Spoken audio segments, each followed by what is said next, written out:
This Everyone, conference will now be recorded. Okay, good morning everyone and welcome to the ICG's Digital Academy webinar series. So I'm Sally Alsop, the committee member responsible for running our webinar programme. So for today's webinar, we're delighted to welcome Claire Salkeld, who is a member of the ICG and a specialist in UX research. Claire is a partner at Hummingbird Insights Ltd with over 20 years experience and a diploma in UX design. Hummingbird Insights was formed in 2020 by 3 former Kantar directors, and they pride themselves on questioning and challenging their clients to identify the real issues and creating meaningful simplicity through the most complex of challenges. Claire's expertise lies in UX, innovation, and all things financial. Claire will be providing some answers to the following key questions. UX is a growing discipline, but what is UX exactly? Why is it important? And how is it different to market research? Why is research such a critical element? And how do I make sense of the jargon? So as usual, there'll be a Q&A session at the end of Claire's talk. So please, when we come to that, those of you on webcam, raise your hands if you have a question. And if you prefer to remain anonymous, please type your question in the chat box and I'll read them out after the hand-raised questions. So this webinar is generously sponsored by Qualsy. Web Creator Suite, who you might be familiar with, sponsored a number of events over the past couple of years, and they relaunched at the end of last year as Qualsy with a ton of new features to make research easy, affordable, powerful, and successful. The platform supports all your asynchronous project needs, including diary tasks, UX research, video blogging, international projects, long-term communities, and much, much more. Click the QR code or follow the link to claim your exclusive ICG discount. Qualsy are passionate about quality insight and love working with quality researchers. They look forward to making friends with more ICG members and helping you to deliver more for your clients. Before I hand over to Claire, here are some more events and webinars that you might be interested in. Please visit the ICG website for more information. Don't forget that we're able to offer great value sponsorship opportunities with each of our webinars. Sponsorship normally costs £100 for a lot of exposure on our website, mailers and social media, and of course on the day. Please contact Lucy, our administrator, if you would like to know more. So our speaker today is Claire Salkeld of Hummingbird Insights Ltd, and I will now hand over to Claire, if I can find her in the list. There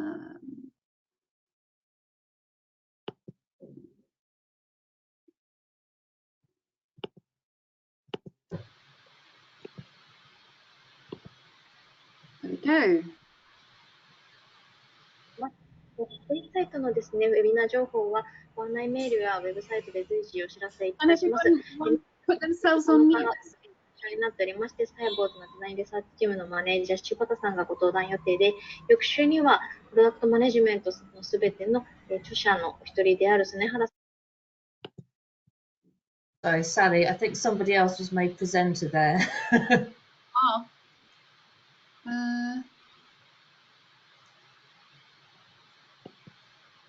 No, you should be presenter, Claire. There we go. Yep, we can see your screen. You can see it now? Okay. Yeah, if you put it in full screen mode.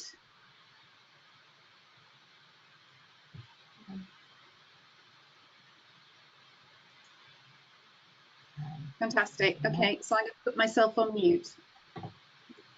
Perfect.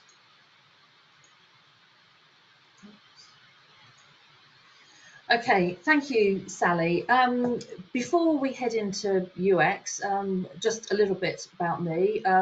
Sally obviously gave me an introduction there, but I'm aware that some people joined sort of just after 11. So I'm Claire. I'm a partner at Hummingbird Insights, which I formed along with my 2 business partners just over a year ago. I've spent my whole career working in market research and insights across innovation and CX, a lot of work within financial services as well as things like FMCG. I have a diploma in UX design, and whilst I won't be able to cover everything today, the aim of the session is to give you an overview of what UX involves and some of the key principles behind it. I'll also be touching on some of the distinct language it uses. So if you're wondering what a wireframe is or information architecture, then you're in the right place. Amongst you, I'm sure there will be different levels of knowledge, experiences and exposure to UX. So let's start at the beginning with the term UX.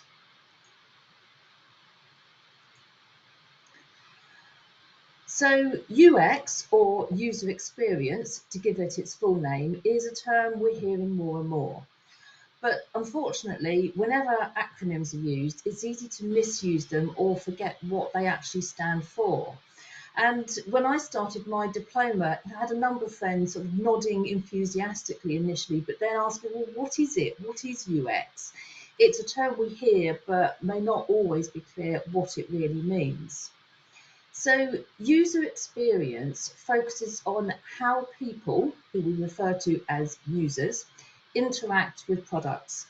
And it can be applied to a whole range of products and services, not just apps and websites, although this is probably where it has the greatest application, certainly nowadays. The term user experience was first coined in the 90s, but it goes back much further. It's based on other principles, including ergonomics, which, as we know, is all about designing and laying things out so that it can be used effectively and efficiently. If you think of something like your washing machine, then the manufacturer have been through quite a lengthy process. They'll have designed a product, they'll have communicated it through branding, they'll have advertised it to its target audience. But is it intuitive to use? Can you quickly and easily use it, or do you need to study the instruction manual every time you want to clean your clothes? Similarly, if you want to book a flight online, is it easy to find for search options on the website? Does it allow you to search for destinations based on cities, airport names, countries, or is it able to recognise and distinguish between these? Does it recognise it if you're not sure of the spelling? Entirely possible if you're searching for flights and different destinations. Does it take you through the booking process in a logical order, or is it asking you to say what luggage you'll be taking before you've even chosen the time of your flight? Or what about if you want to make a change to your search? Are you able to amend it and change just one detail, or does it make you start again? This is what user experience is about and how it's different to market research. It's not about the branding or who will use it or even their attitudes. It's about how users will interact with the product and what can be done to improve that interaction. So market research and user research therefore have different goals. They're used to solve different problems. Some methodologies will be different, others similar, but they really should be seen as complementary disciplines. Just as there are times when you need quant research and other times when you need qual, they shouldn't be competing. They serve different purposes. So let's focus on UX. So within UX, we look to understand how users behave when they engage with a product in order to help uncover unknown needs and to give direction as to how the product should be designed or improved. Rather than asking for opinions and attitudes, the focus is more on what users do rather than what they say. If we were to watch someone whilst they tried to book a flight online, we would see where they paused, where they scrolled up and down the screen, looking for the button to take them to the next step, only to discover it's at the top of the page, whereas they were scrolling down because they expected to be at the bottom. It allows us to capture seemingly small details, but each element affects the user's journey and how easily they can complete their overall task. Another key difference is that UX focuses on a tighter audience. As an example, if we take a high street bank such as NatWest, their target audience will be extremely broad. They serve a whole range of customers, range of ages, gender, geography, socioeconomic groups, the list goes on. And for some business questions, there will be the need to get feedback from a very broad group. In contrast, for UX, the target is usually much tighter. It's about users' goals, their context and behaviour. What are users actually trying to achieve? For example, how do we improve the experience for customers who want to check their bank balance whilst on the go? In this scenario, we're not concerned about their gender or whether they're 20 or 55. It's people who use the app to check their balance. And we're not going to be designing or building a separate app for different age groups or for it to vary depending upon whether they're in London versus Manchester. So sample sizes are often much smaller and there's a tighter focus. Demographics are less important. So we've established what UX is, but why has UX become such a buzzword over the last few years? Ultimately, it all comes down to money and profit. We know that experience is having a significant impact in differentiating brands. It's one thing to have, a product and branding that look great, but if the experience is poor, if the product or service is difficult for people to use, then they'll look for alternatives. In one of my recent LinkedIn posts, I wrote about how banking apps are not all the same. Fundamentally, bank customers will want to do the same things through an app, whether they bank with Lloyds, Santander or Starling, whoever it might be. They all want to do things like checking their balance, pay a bill, transfer money, but the process and experience that each bank creates can be quite different and will feel very different to use. And the neobanks, such as Starling and Monzo, have done a great job in this space as they've really understood what users are trying to do and made it as straightforward as possible. A lot of work, has gone into creating those experiences. And if any of you have gone through the sign-up process for opening an account with one of these providers, you'll know how smooth it is and what is possible. Whilst I said at the beginning, user experience can apply to many products and services, its application to apps and websites is another reason that has increased in importance and popularity. Everything is digital. Anybody and everybody has a website and or an app. Whether you want to book a flight, complete an insurance claim, or even boil an egg. Even to buy tickets for the school Christmas raffle this year, I had to do it online and create an account. It's just everywhere. But around 25% of apps are deleted after opening for the first time. There's a lot of competition, and if it doesn't meet a need or if it's difficult to use, then chances are it will be deleted. And of course, we know that negative experiences create negative emotions. If it doesn't do what we expect and what we want it to do, then we get frustrated. It leads to annoyance and people switch to a competitor. And people have no problem sharing their negative experience with others. There is a multiplier effect. They will talk to their friends. They'll put it on social media. So businesses need to get it right. For e-commerce sites, improving the experience and removing barriers may help more people to complete their purchase rather than dropping out. So clearly there's an increase in revenue. In other situations, it might be including smart, frequently asked questions on a website to reduce the amount of customer support needed and therefore reduce costs. But whichever way you look at it, positive user experience is good for business. So ultimately, UX is about solving users' problems and generating positive emotions. It's about creating intuitive, user-friendly experiences. And intuitive is an important word. Users don't want to have to learn how to use it. It needs to be obvious. So how it feels to the user is as important as its functionality. not just what it will do, but how do you feel when you're doing it? And how do you want users to feel? Do you want them to feel confident, in control, or uncertain, nervous, worried even? So when we look at UX more broadly, what it includes and this emotive response we wish for, hopefully it's evident that it doesn't just happen. There are many elements to consider, to design and to test before we get to programming, and we shouldn't be leaving these things to chance. We may think that UX is all about creating a product and then testing how users interact with it. But if the purpose of UX is to find solutions, then we need to start with actually understanding the problem from the user perspective, not from the business perspective, but from the user perspective. How do they see the problem that they're trying to solve? A discovery phase is therefore quite critical.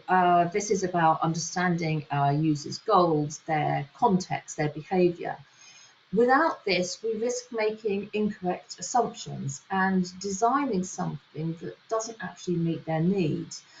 And in this respect, it's no different to innovation, coming up with a new product but actually failing to understand and therefore meet consumer needs. The result, nobody will buy it. And it's the same here. It won't serve the purpose and nobody will use it. So the starting point should be, what is it that users want to achieve? And what, if anything, is preventing them at the moment? What are the barriers? What are the things we need to overcome? Understanding the problem may involve a number of different approaches. It could involve a quant survey on a website to understand why users are visiting. It may be looking at analytics to see where users are dropping out on their journey. It may involve looking at competitor sites to understand what they're doing well, but also what are the frustrations. Once we've articulated the problem, we can then be more confident in designing potential solutions.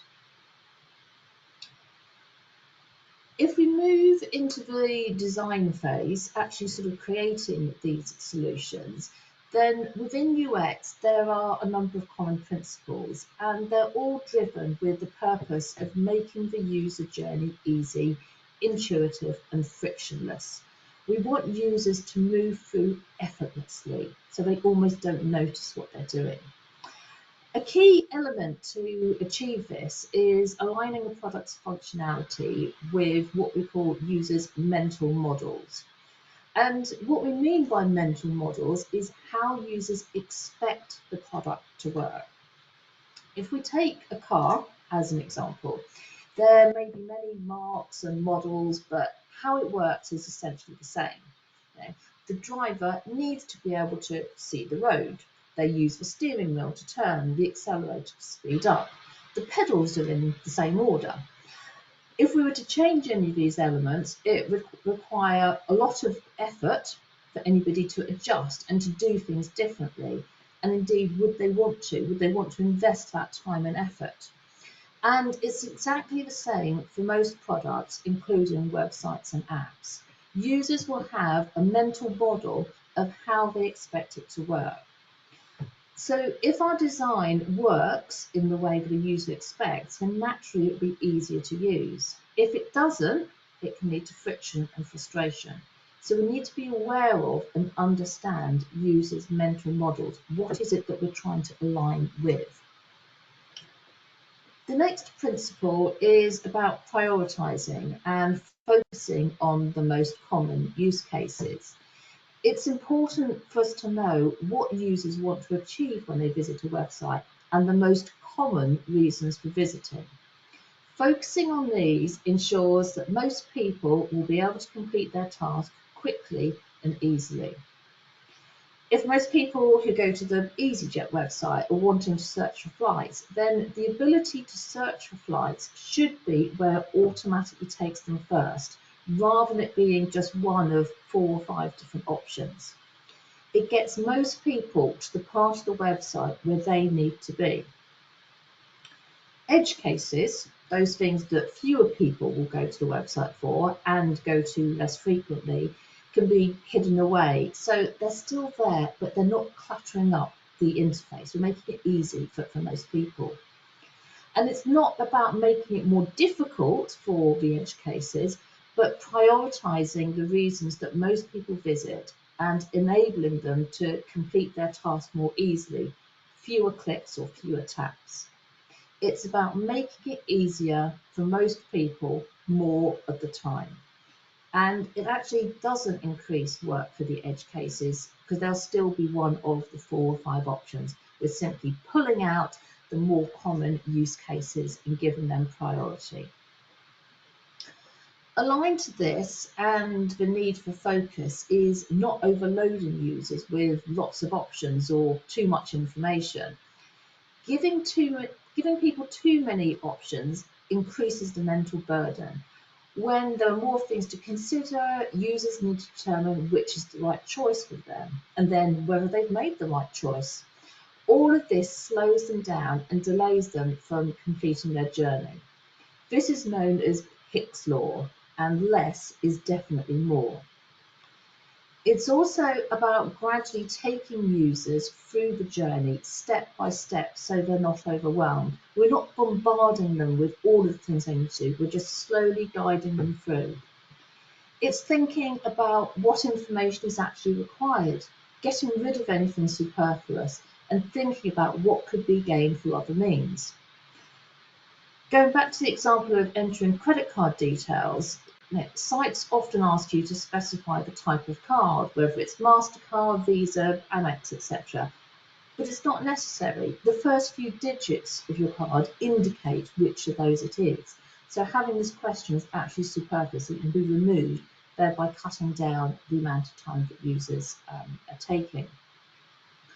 If we think about the flight booking website again, we can use location data to establish where a user is and automatically select their closest airport as the departure airport. These are smart defaults. If that's not the airport they wish to depart from, then no additional time or effort is required because they have to enter those details anyway. We're just giving them an option of what it's likely to be.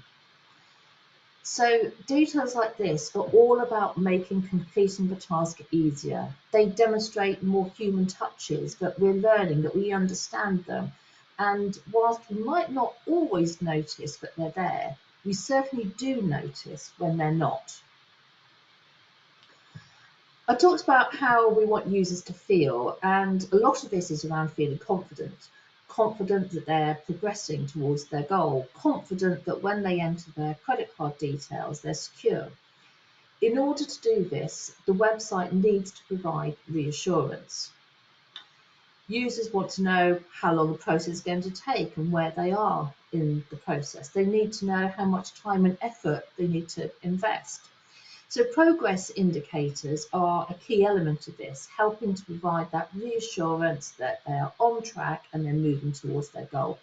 It's no different really to knowing your position in the queue when you're waiting for your call to be answered. But providing feedback at a micro level is also important to keep users moving through, to keep that flow. It's about providing reassurance that something is happening once the user has made their selection or input information. In a face-to-face situation, it's easy. We can see what's happening. If we're in a restaurant and we give our order, we expect some sort of reaction, an acknowledgement, or to see it being written down, entered in a tablet, whatever it might be. But online, much of this is subtle and almost invisible. It might be a flashing cursor in a text box to show that it's active and ready for you to type, or the button changes colour when you click it. All of these subtle ways confirm to the user that the action has taken place and they continue, maintaining the flow through the journey. So there can't be any delay. It's got to be continuous. Without these, we try to repeat the action, continue clicking the button until we get a response. It's the same as a pedestrian crossing. If it doesn't light up when we press the button, we continue to do it again and again until we get a response, until we see that something is actually working. So, given the variety of elements that we need to consider in order to create a positive experience, it's hardly surprising that research is needed at numerous points along the journey. We've already spoken about the need to understand users' goals and the importance of this as the foundation. Learning from competitors is also a crucial part of UX. For websites and apps, there are design principles and conventions. Users expect a certain layout, and for active buttons that create an action to look a certain way. These are what we call visual affordances. We can tell how it's supposed to work by looking at it. We know which parts on the website we can click on, what's going to result in an action. And by following these conventions and taking the best from competitors, we make it easier for users and improve that experience. Research with real users is needed as we are not the audience. Not everybody has the same level of tech literacy or will be immersed in the category.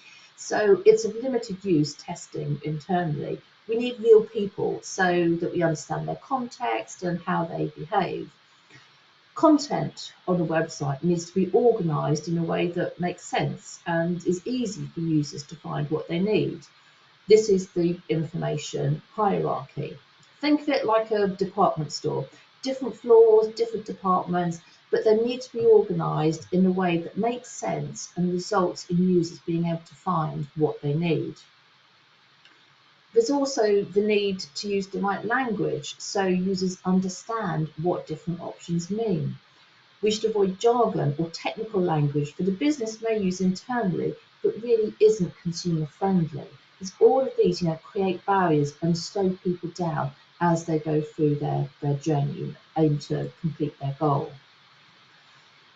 Now, saying humans are not machines may feel blindingly obvious, but when we're conducting so many interactions online, we want and expect technology to demonstrate human behaviours. We want it to be polite, to be helpful. If we've made a mistake, then we want it to show us and help us to correct it. Or, better still, help us to avoid the mistake in the first place.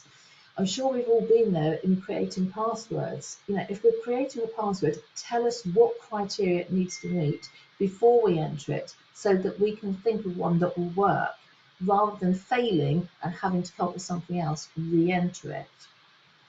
But it's important to remember that we are responsible for programming these machines, for the language they use, for the help and guidance that they offer. We decide what information we provide to the user and how easy we make it for them to complete their task. It doesn't happen by chance, it has to be programmed this way. You may have heard the terms prototype and wireframe, you may not. Sometimes the terms are used interchangeably, but they're different and they have different roles and a key part of testing and of UX. Prototypes are mock-ups, they're drafts, and there are many different types, low, medium and high fidelity prototypes, showing different levels of detail and quality to test ideas at different stages of development, which is why we need this iterative process. They're used to show users and stakeholders how the website or app might work, how users will interact with it, before investing the time and money to actually build it. So in the very early stages of development, you may test a very simple pen and paper prototype just to test the flow and identify any problems with that. You may then move on to a medium fidelity prototype whereby it looks like a software product and it looks interactive, but only some elements are active. It's about learning, it's about reducing risks and producing better interactions. It's not about expecting it to be right first time. A wireframe comes after prototyping, as this communicates the detail of what needs to be built.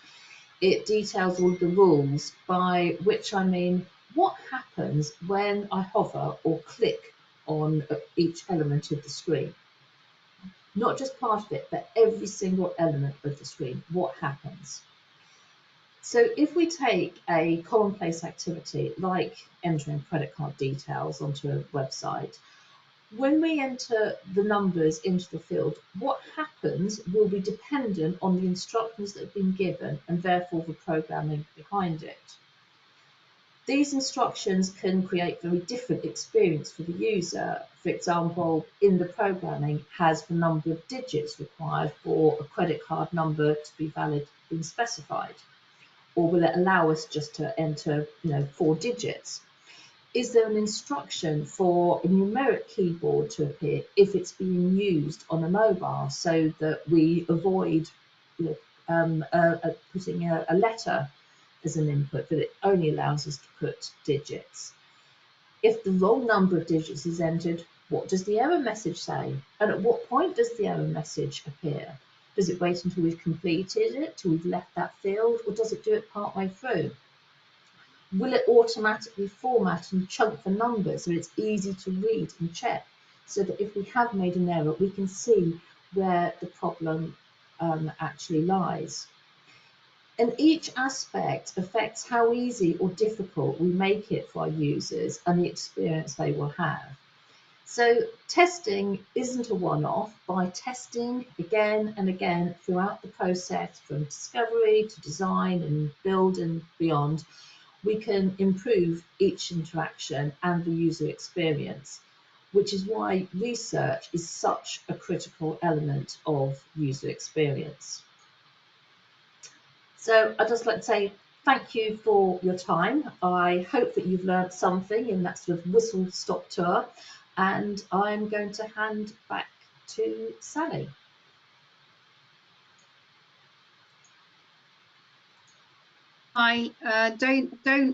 Don't share back to me. Just leave it with your details up there, Claire. That's absolutely fine.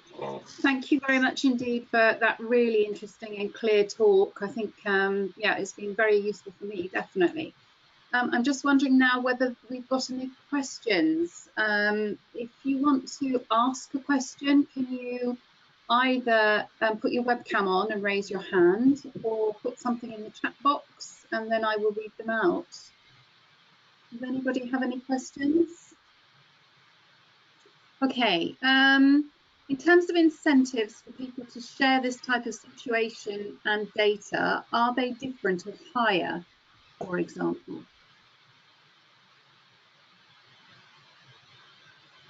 Did you hear that, Claire? Can you hear me? Sorry, was that Mike? Yes. Yeah, Mike, so are you able to come on and ask your questions in terms of which information? Are you talking about if we're doing user testing, or what are you thinking of?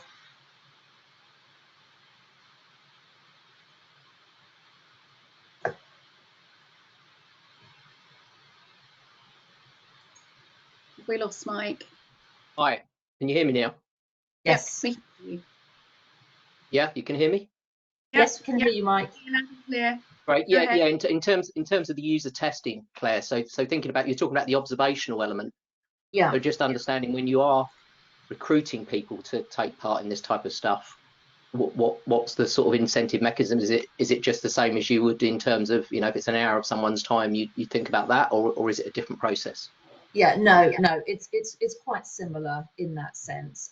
It's purely about what you're doing, and the great thing is that with lots of the the tech options available, you can do it remotely, you can do it sort of sat side by side them. But in terms of incentives and so forth, it's very similar. So I have a quick question for you, Claire. You mentioned at the beginning that it wasn't solely UX, wasn't solely about apps and online services. Can you tell me a little bit more about the other sorts of products and services that you would use this method and approach for? And is the vast majority of your work, however, still in the online sphere?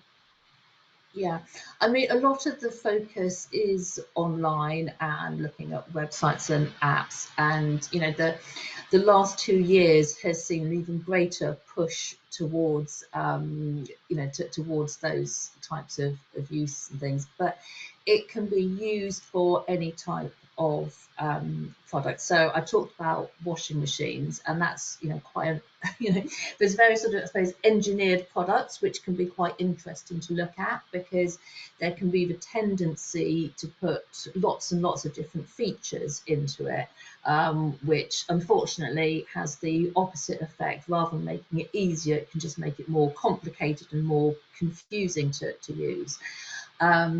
It could be, in relation to sort of medical and healthcare devices and things. There was actually quite an interesting example the other day, whereby somebody had taken, a lateral flow test and thought about, the user experience on that, and actually how easy it is to interpret the results.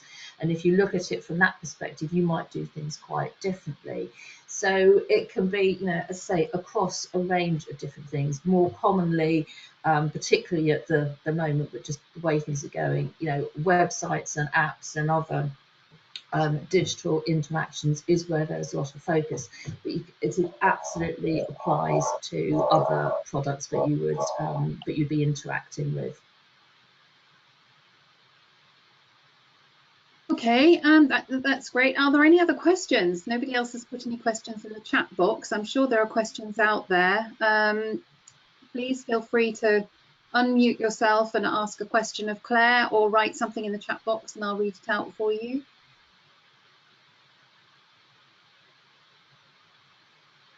Any other questions? Looks like you've answered all the questions, Claire, already. Wow. Thank you very much indeed for your time. It's been really interesting and very useful. I'm sure everybody's found it very eye-opening and a really useful experience. So thank you, Claire, and thank you everybody else for logging in today. We look forward to seeing you again soon at a future ICG webinar or lunch and learn.